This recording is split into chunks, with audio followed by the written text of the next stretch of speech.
Smallman is our guidance counselor, who's actually been in contact with a lot of these people at various times and talking about transcripts. And we have, probably hand this out, huh?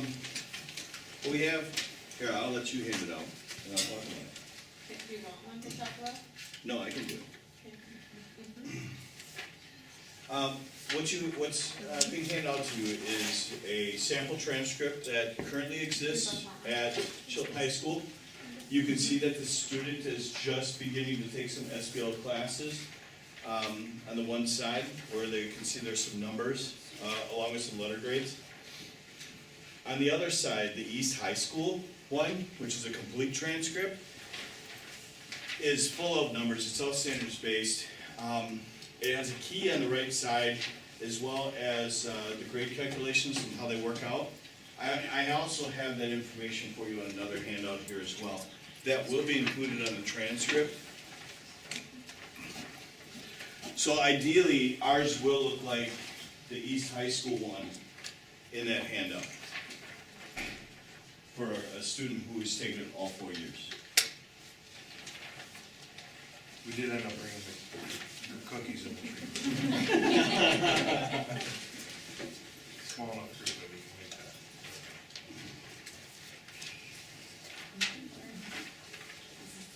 Does everybody have 2 copies? Yeah. Mm-hmm. I pass on the profiles one. Okay. Before we start, does anyone have any key questions or anything that you want our panel to address? Okay. If we could just open up to you guys, if you wouldn't mind commenting on other schools where you may have seen this before, how you go about the accepting and awarding transcript, as far as taking it in for the admissions, any of those things? Yeah. You can start? Think so? Okay. Sure. Hi everyone, I'm Mary Hansen. I'm the Director of K-12 Partnerships at Fox Valley Tech. I'm guessing some of the things I'm going to say, everybody in the panel is kind of going to say some similar things, but to answer those 2 questions, first of all, we get transcripts in every single day from all over the world, and students will send those transcripts in with a variety of backgrounds in terms of credit for prior learning, looking to come into one of our programs. And so it could be a traditional student coming from Appleton East High School or Chilton High School with a pretty traditional transcript. It could be a variety of different, it could be military experience, it could be work experience. Our team that handles enrollments and works with transcripts basically will take that transcript and decipher it. So as we start to see school districts move over to standards-based grading, it'll be sort of standard business for us in terms of taking that information with what we have for a conversion chart and getting that student in the right direction and giving them the right credit. And I can tell you, in my role in working with about 30 different school districts, this is happening. This is across the board, across Wisconsin, across really the country. Standards-based grading is the next phase of education. You'll look around the valley right now and kind of see districts at different levels of their evolution. School districts like Appleton they're up and running. Hortonville started with elementary and they are now fully into K through 12. So it's just part of what's happening now in education, and I think it's going to be a lot easier than the fears that you might have about it in terms of kids transitioning and then their transition onto higher education. We'll take care of them. We're going to translate that information like we always did in the past. And really kind of work with each individual high school if we've got concerns as everything gets established. And really, it'll be sort of business as usual for us in terms of using those transcripts and getting the students in the right program.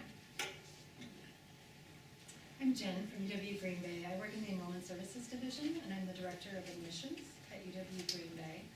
And I would echo everything you just heard, including at the University of Wisconsin System Schools, we use a holistic review of applications. So I'm going to tell you some of the things we look at besides just this transcript. We look at, of course, their grades and the classes they took. We're also looking at their standardized test scores, their extracurricular activities, their leaderships, their special talents, and their contributions to our campus culture and our environment when we're making an admissions decision. It's not just about grades. And I think that's a relief to some students, and other students like, how are you measuring those things if you don't have it on the transcript? And it's true that it's not just the transcript that we review. We look at their application to the university, and on the application, there's a lot of information that students can provide to help us fill in gaps and help us understand what's going on in their lives. And that holistic review is not an equation. There's not an A plus B equals C gets you an admission. It is subjective, and it's supposed to be, to help us make better decisions for all the students that we're reviewing for applications. This profile sheet is beautiful. I've looked at a lot of profile sheets in my day. So when we get a transcript, the first thing we do to interpret the transcript is look at that profile sheet and see how is the school grading, what does that grading scale look like, what are their average scores, what's the rigor of this high school. And this profile sheet with this chart up here on the right-hand side, upper right, is one of the best that I've seen for standards-based, because it's giving you that 4.0 equivalent next to the standard-based scale. This isn't something we get every day, and it's sometimes a lot harder to interpret transcripts if we don't have this. So I think it's great that your school is planning to send these two things together when they send out transcripts, because it'll make our job a whole lot easier. Awesome. Well, I absolutely agree with the I'm Jay Kinemeyer, by the way, from Lakeland University, Assistant Director of Admission there.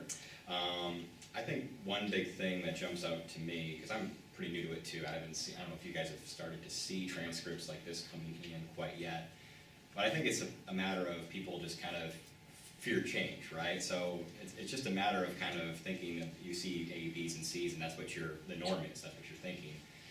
I think once we get through a half a year of this, you're going to start to realize, well, now we're going by, 2, 3, 4, and instead of seeing, the normal A, B's, and C's, I think it's just a matter of kind of programming our brains to think that way. So absolutely, at Lakeland, there would be no, I guess it wouldn't hinder, your child's chances of getting accepted. That's absolutely not the case at all. And much like what you said, when a transcript comes in, we do like to see, as a student, taking advantage of the courses that are offered, right? Are they taking some CAT courses, some honors courses to really prepare them for college? Are they in extracurricular activities?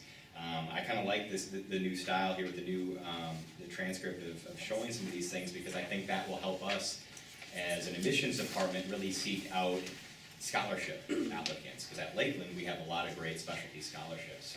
One of them that I can think of off the top of my head is our Lakeland Service and Leadership scholarship. And if you start to see some of the different academic awards or academic achievements and some of these things, being a clear and effective communicator, I mean, if you start to see that on a transcript, that's going to be really easy for us to really point out some of the top candidates that we're looking for from specialty scholarships. So absolutely, I see no problems moving forward with this new standard of grading.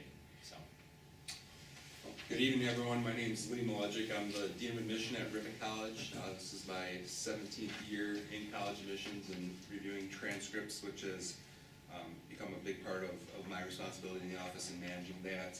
I can echo absolutely everything that has been said. I'm going to repeat just one thing because I think it is very important. This was, I think, the newest addition. This conversion chart was exactly what I was looking for from what was sent out previously. That, because as has been mentioned, I've seen 5 point, 12 points, basically any scale you can think of come through, and the most important thing is to have this profile and this conversion chart. And then along with kind of the profile of the school really helps us to understand of the student's background when they're coming in. So just to echo that, I do believe at one point there was a question on class rank at all as well, and just to put kind of our 2 cents in, and from that, or my 2 cents in, we've completely taken class rank out of our review process because so many schools have gone away from it. So that's not a point in our review process that we look at either for admission or for scholarship. So if that's a concern at all, and I know more and more colleges are doing that, not taking that into consideration. Thank you. Are there any questions for our panel? So all of you, like it sounds like this is a helpful tool, and I don't know if I'm speaking for everyone else, but this is also the first time we've seen this tool, so we're kind of all just, we've heard a lot of it, but we haven't got a lot of, what does this actually look like on a grading scale? So tonight, we're kind of digesting this also. I wrote down three things, I'll try to make sure. First, I want to know, just roughly, I know you said it's like up and coming, I work at a college, and I'm 20 years plus, I've never seen a standards-based transcript. I realize it may be coming, but, and our example is one from Maine. I'm guessing none of you get too many right from Maine, maybe Ripon does. This is just a template, isn't it? That's not a real transcript. is it? I don't believe so. So, like how many, like right now, how many have you seen come across your desk that are standards-based? Because I know education trends kind of come and go, so I just want to get a gauge since I've never seen it. It's new, it's very, very new. Like I mentioned, Appleton School District, I mean, they're still, I think this is their first full year, so they won't even have transcripts coming out until the end of this school year. I think this is Hortonville's first full year. Transcripts don't come across my desk, so I'm gonna leave that other question to the rest of the group, if you guys have seen them yet.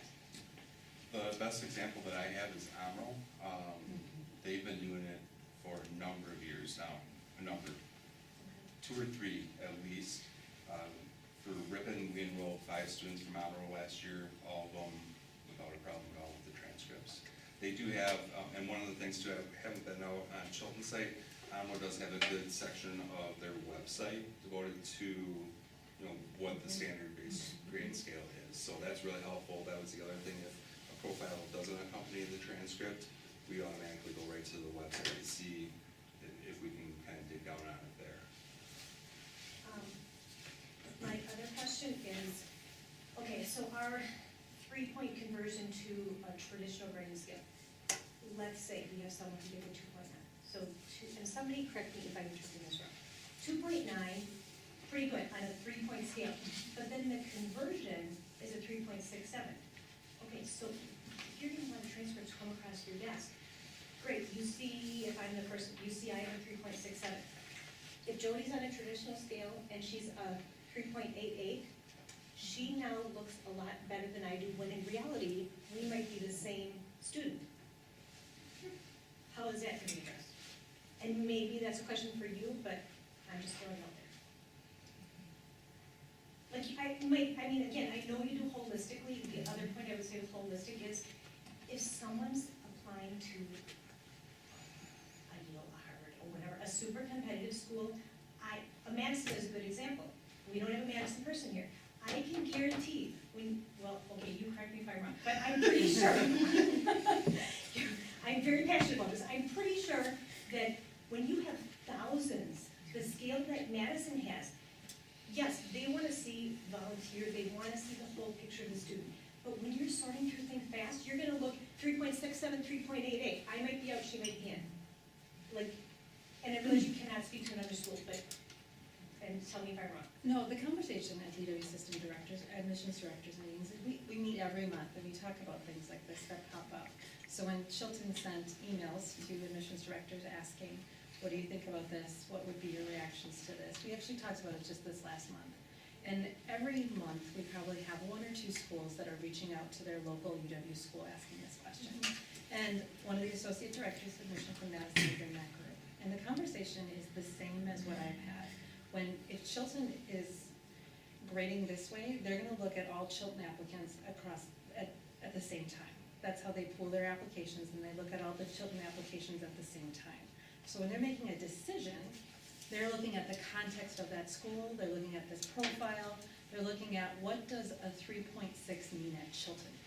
Because we know that a 3.5 at Green Bay East might mean something very different than a 3.5 at De Pere High School.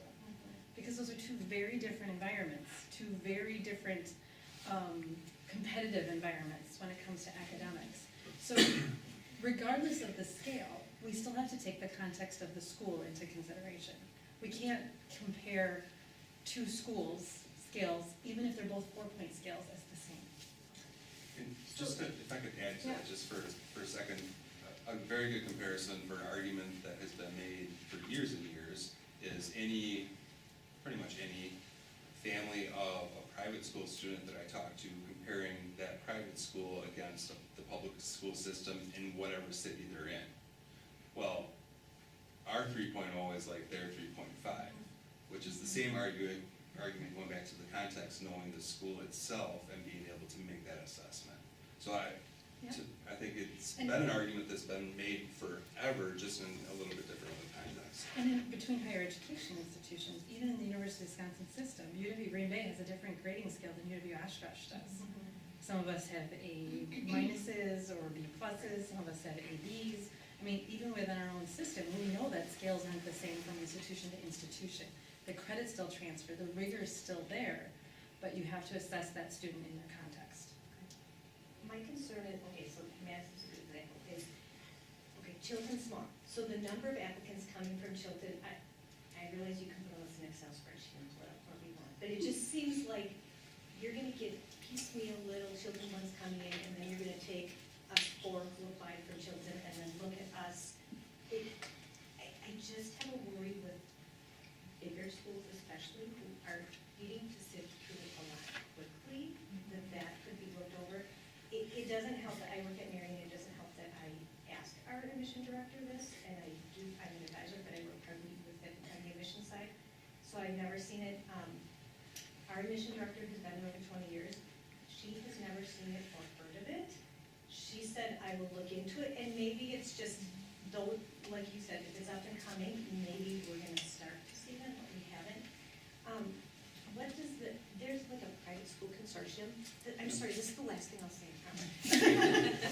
What does WACU say about this? So all the private schools get together and all the admissions people will talk and say, hey, here's trends we're seeing, or here's something we're dealing with, kind of like probably 10% about the UW. So does WACU have a stance on this? The conversation is just begun with WACU. I think it came up as a topic at our last meeting. We have another meeting coming up actually the first week in March.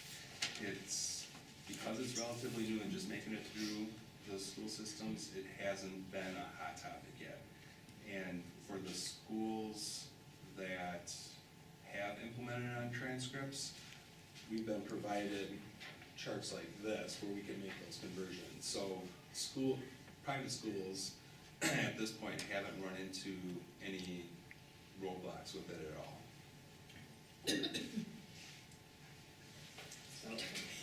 So do you have any kind of record or anything we can look to say, okay, my child has been through standards-based learning in high school, how does this relate to college? My concern is, there's a lot of retaking.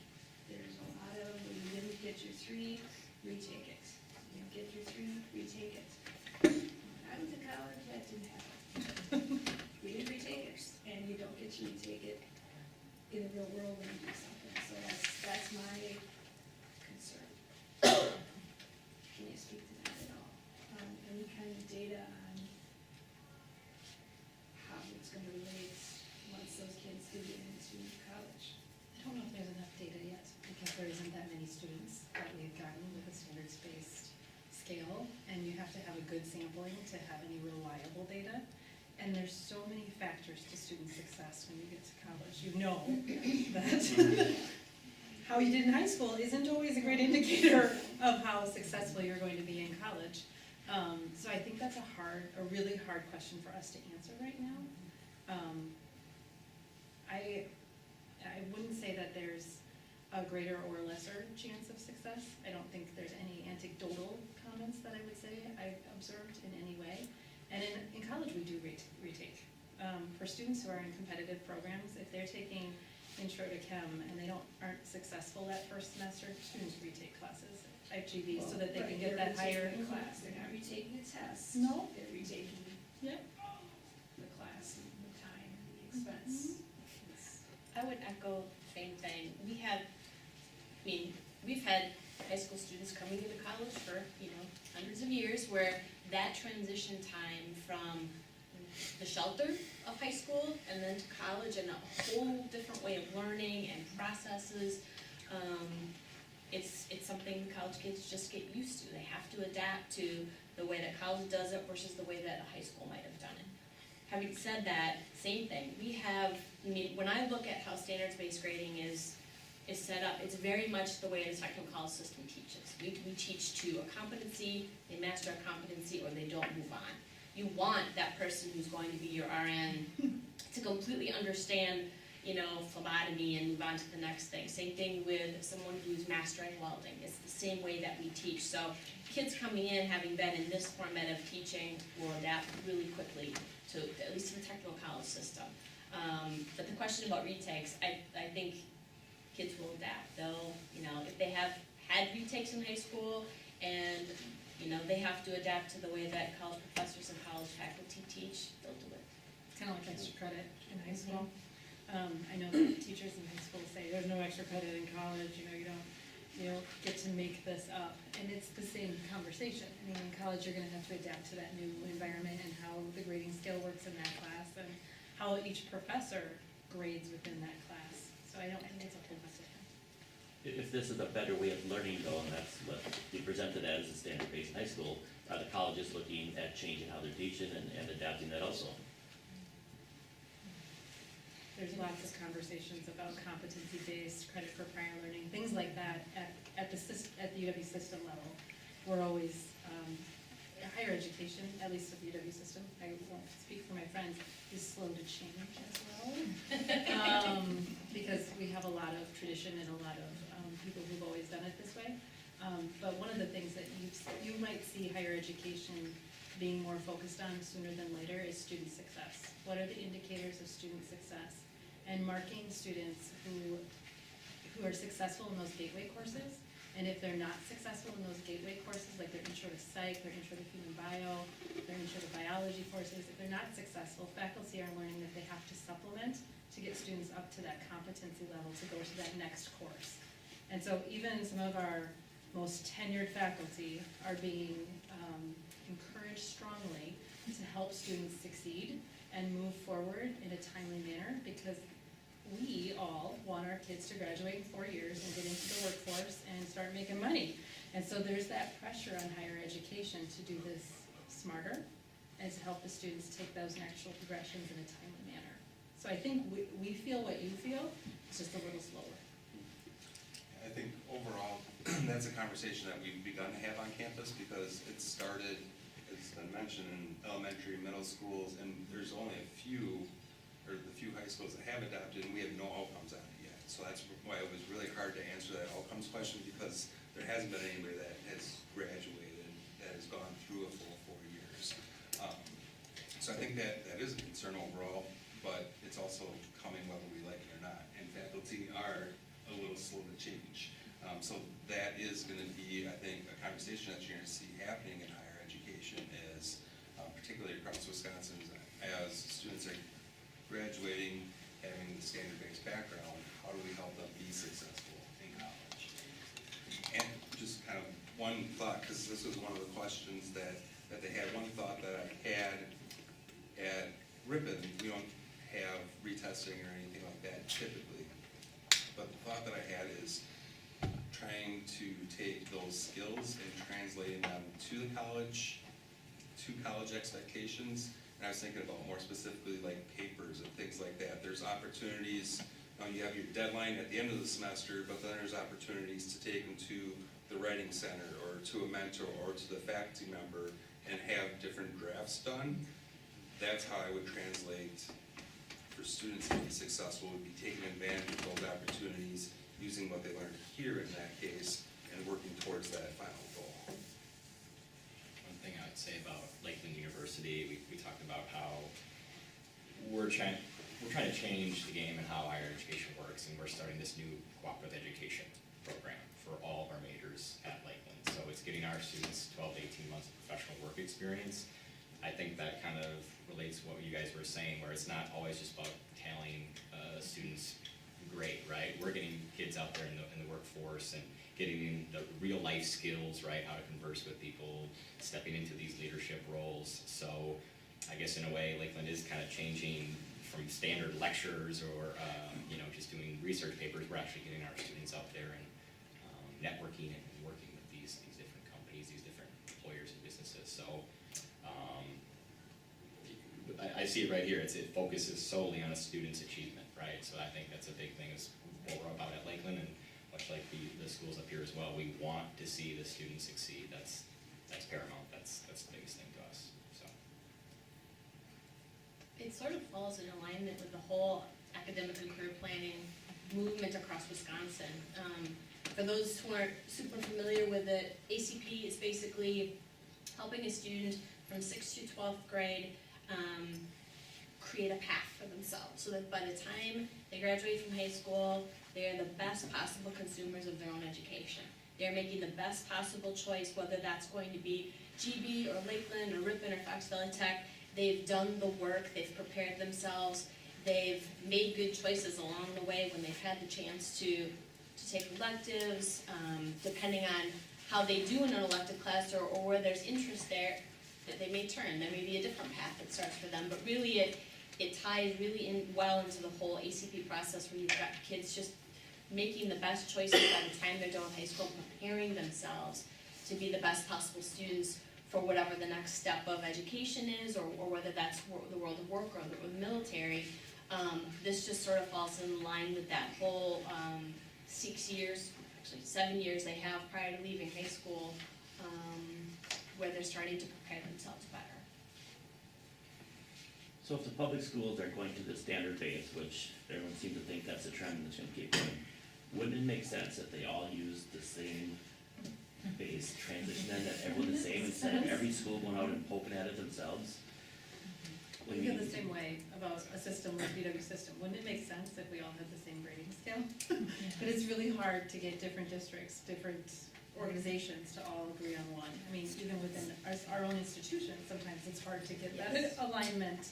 So you're right. I mean, a standardized transcript where everybody's transcript looks the same is a dream of mine. It's like That a is the silver unicorn. bullet right there.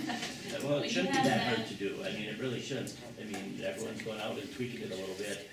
If this is the direction to go into, public schools should be required to do it the same.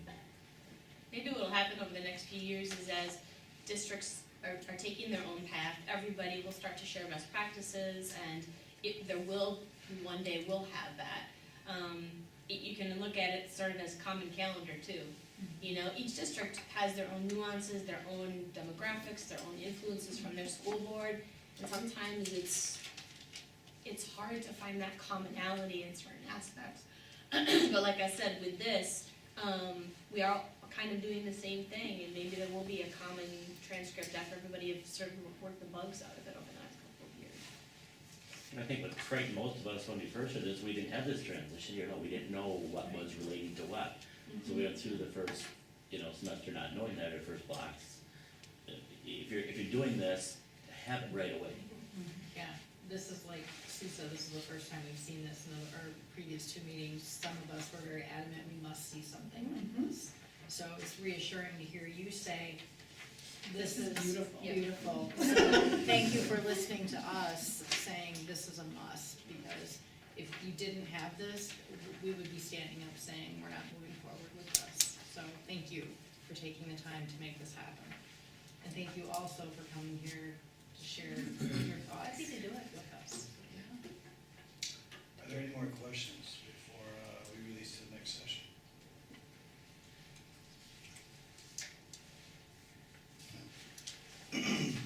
I'm not sure which room.